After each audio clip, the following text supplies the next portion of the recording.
Então,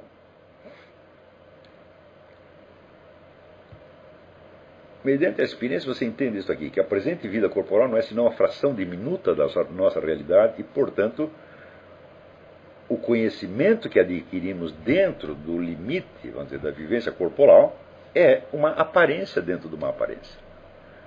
O verdadeiro senso de realidade só aparece perante a consciência de alma imortal.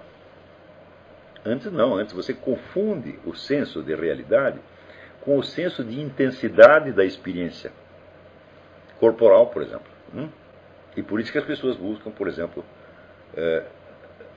drogas ou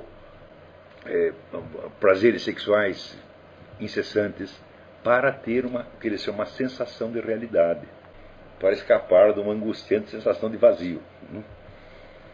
Mas acontece que isso aí não é realidade. Uma sensação muito intensa, ela é tão impermanente quanto uma sensação tênue. Meu filho, o mais espetacular orgasmo do mundo, ou a mais terrível martelada no dedo, logo some. Seja a sensação prazerosa ou dolorosa, como diz, não há mal que sempre dure, nem bem que nunca se acabe. Não é isso? Mas existe algo que não acaba.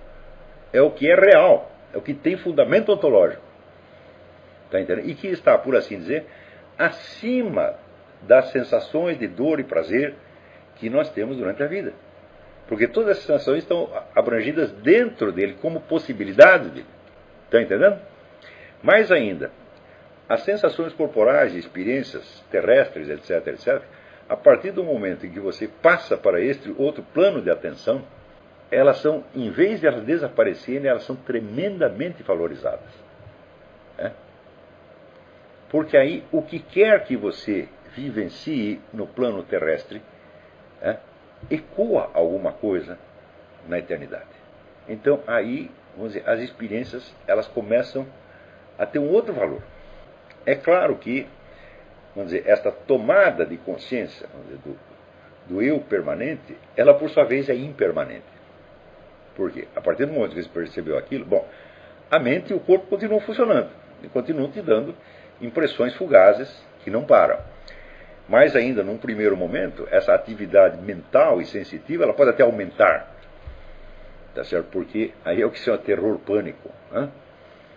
Terror-pânico é o terror que invade. Pan é o rei dos elementais, dos entes da natureza, os entes sutis da natureza.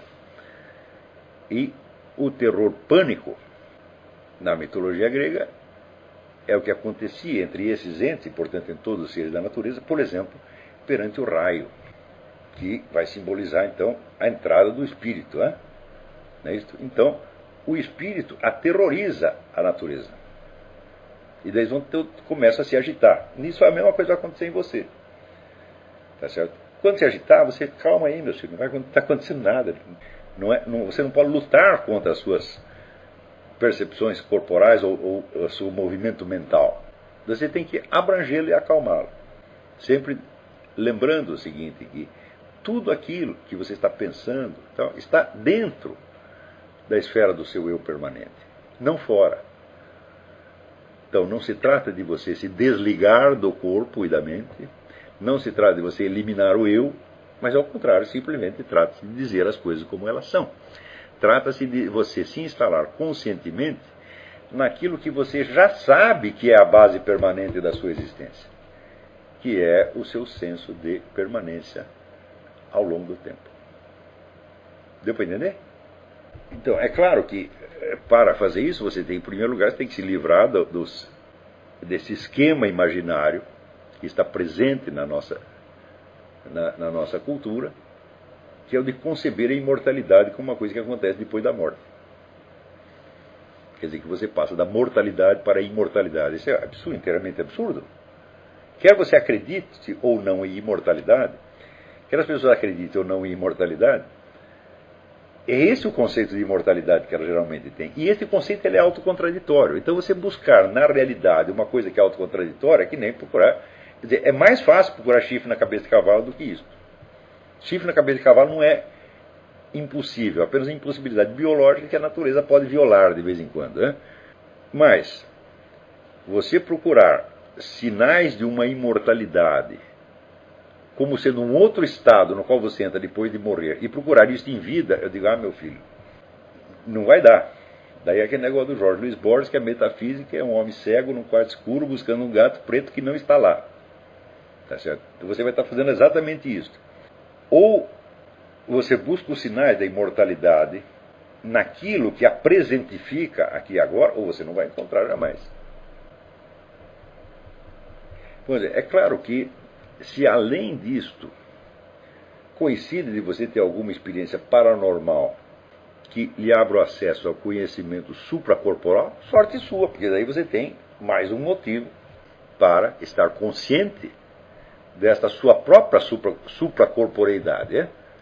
Mas se você não tem a menor importância. E pior ainda, às vezes a experiência paranormal, ela justamente por ser paranormal, ela cria uma agitação mental depois que vai só tornar as coisas mais difíceis para você. Então, o que eu estou falando de assumir consciência do eu permanente não é uma experiência paranormal, é uma experiência inteiramente normal. Mais ainda, quando Sócrates usava a palavra eu, ele usava neste sentido. Vejam na apologia de Sócrates a naturalidade com que Sócrates fala da sua vida após a morte. É a sua biografia que continua. Não é uma outra pessoa. O eu é o mesmo. É o único eu que ele jamais teve. Porque o eu narrativo e o eu social são apenas produtos mentais que podem estar errados. Quantas vezes nós não contamos a nossa história erroneamente para nós mesmos? Nós mentimos para nós mesmos. E daí, para justificar aquela mentira, se inventa outra, e esquece que mentiu no começo e está criada uma neurose. Então isso quer dizer que este eu da sua narrativa, você jamais o teve. Você jamais foi aquilo. E você, note bem, se você tiver 10 mil neuroses, você pode dissolver todas sem perder nada. É por isso que eu acho extraordinário o apego das pessoas às suas neuroses. Né? E eu acho que elas se apegam porque elas valorizam aquilo intelectualmente. O Dr. Miller, quando às vezes aparecia algum cliente aí, vinha com uma neurose tamanho de um bonde, o Miller olhava aquilo assim, muito impressionado, falava, meu filho, você é um gênio. Para inventar um negócio desse não é qualquer um, você está entendendo? Então, né, toda aquela constelação de mentiras, de acusações e defesas, né, de temores e rancores, tudo aquilo misturado, todo aquele universo fictício que o sujeito concebeu, eu acho que aquilo tem algum valor intelectual, então o cara prefere se apegar àquilo. Né, como quem tivesse escrito um belo romance e não quisesse jogar o manuscrito fora. Né? Eu garanto para você que eu desfiz 1000 complexos neuróticos que eu criei. 1000 vezes. Eu peguei essa prática já muito novinho. Quando eu era adolescente, eu tinha um amigo que estava lá fazendo uma psicanálise, né, e a gente ficava brincando de desfazer os nossos próprios complexos, né, de nos desmascarar a nós mesmos perante o outro, e depois dar risada, né, ver a encrenca que a gente tinha arrumado. Né. Você pode desfazer todos esses complexos neuróticos e você não vai deixar de ser você mesmo. Ao contrário, quando você perceber que tem por trás dos complexos tem alguém que tem a capacidade de desfazê-los, e você vê que este alguém é você, aí você já está mais próximo da realidade do seu eu do que antes. Porém, por baixo ainda desta capacidade, existe o quê? Existe o senso de continuidade e permanência do eu, que é a coisa mais maravilhosa que o ser humano ganhou nesse planeta. Agora, ao longo do tempo, você vê que o senso desse eu, do verdadeiro eu, foi sendo perdido e foi sendo trocado pelo eu narrativo e social a tal ponto que, na mesma medida, né, em que se glorificava este eu narrativo e social, por exemplo, nas Confissões de Jean-Jacques Rousseau, que inventa toda uma história da carochinha para dizer que é ele, é claro que este eu ele vai cada vez mais revelando a sua falsidade. E o que acontece? A própria noção de integridade da personalidade desaparece. Quando você chega na literatura moderna, com James Joyce, Proust e outros, não há mais um eu, só tem sensações e pensamentos soltos. Então, quer dizer, o que foi embora? O eu narrativo, o eu social. Mas e o eu profundo, o eu verdadeiro? Esse não pode ter ido embora, senão não haveria ninguém para contar a história. Só o eu verdadeiro, permanente, pode perceber e aceitar e até descrever a fragmentariedade do seu mundo psíquico. Quando David Hume, já no século XVIII, ele observava que na cabeça dele não tinha eu nenhum, só tinha uma série de de sensações, eu digo, quem percebeu essas sensações? Não é certamente aquilo que nós chamamos de eu na vida diária. Esse eu do qual você está falando, ele não existe mesmo, ele é uma ilusão. Mas por baixo dele tem que ter um outro, capaz de perceber a fragmentaridade, o caráter ilusório do próprio eu. Então trata-se de mudar o sentido da palavra eu, e você ir para uma outra dimensão onde realmente você pode dizer que você existe, porque você não é uma ilusão, embora seus pensamentos possam ser, sua personalidade inteira possa ser, você não é. Quer dizer, você, agora raciocinando em termos teológicos, você foi criado por Deus como uma alma imortal, como um ente definitivamente existente. Imortalidade quer dizer isto, não volta atrás, jamais retornará ao nada. Na pior das hipóteses, tu vai para o inferno. E se tu acha que o inferno é um nada, espera para você ver. Então, a criação da alma individual é um ato irrevogável de Deus. Então, a sua sensação de irrealidade que você pode ter, ela só existe por quê? Porque você tomou como realidade os produtos da sua mente e não aquilo que está no fundo dele, que é não a alma que você inventou, não a alma que você criou narrativamente, mas aquela que Deus criou. E criou como entidade permanente e imortal. Vamos fazer um intervalinho agora.